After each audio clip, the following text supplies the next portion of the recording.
दोस्तों, आज मैं आप सबको हनुमान जी के जन्म के बारे में बताऊंगा।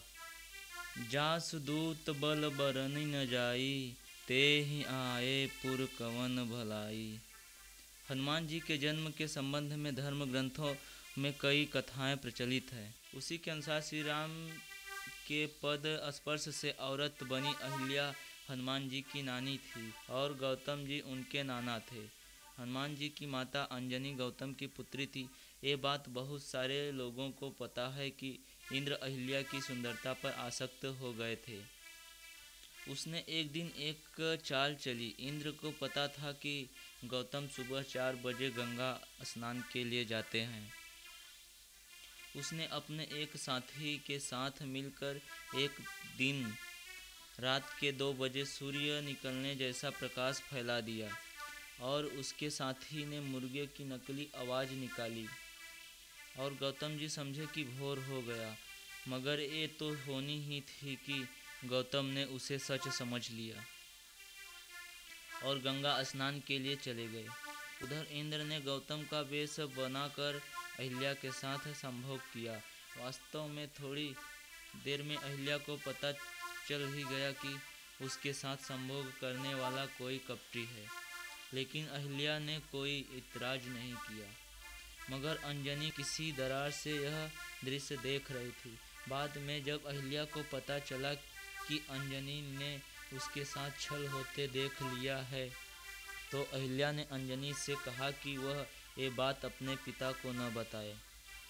लेकिन अंजनी ने अहिल्या की बात मानने से साफ इनकार कर दिया। तब क्रोधित होकर अहिल्या ने अंजनी को शाप दिया कि मैं तो करे हुए का भोगूंगी, पर तू बिना किए का ही भोगेगी।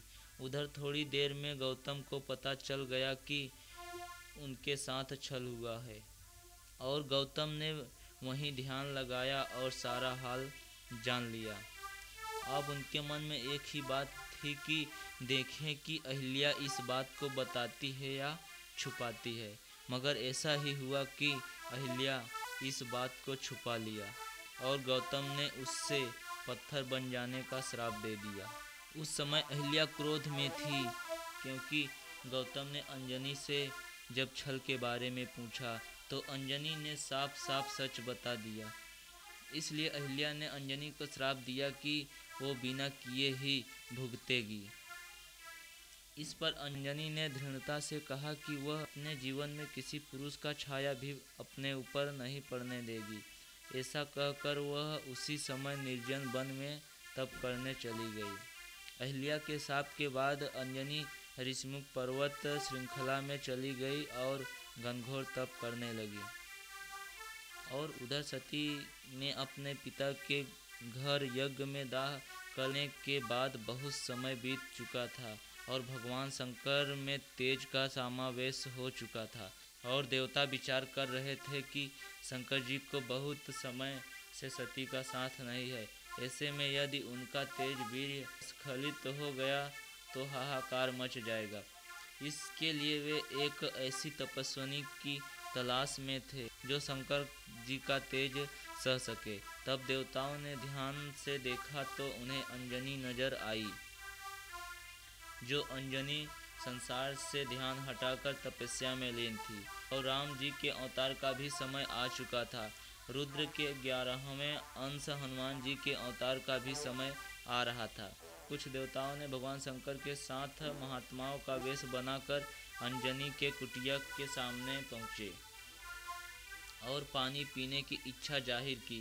अंजनी ने प्रण कर रखा था कि अपने ऊपर किसी भी पुरुष की छाया भी पड़ने नहीं दूंगी, लेकिन महात्माओं को जल पिलाने में उसे कोई बुराई नजर न आई। इसलिए अंजनी महात्माओं को जल पिलाने के उद्देश्य से एक पात्र में जल ले आई।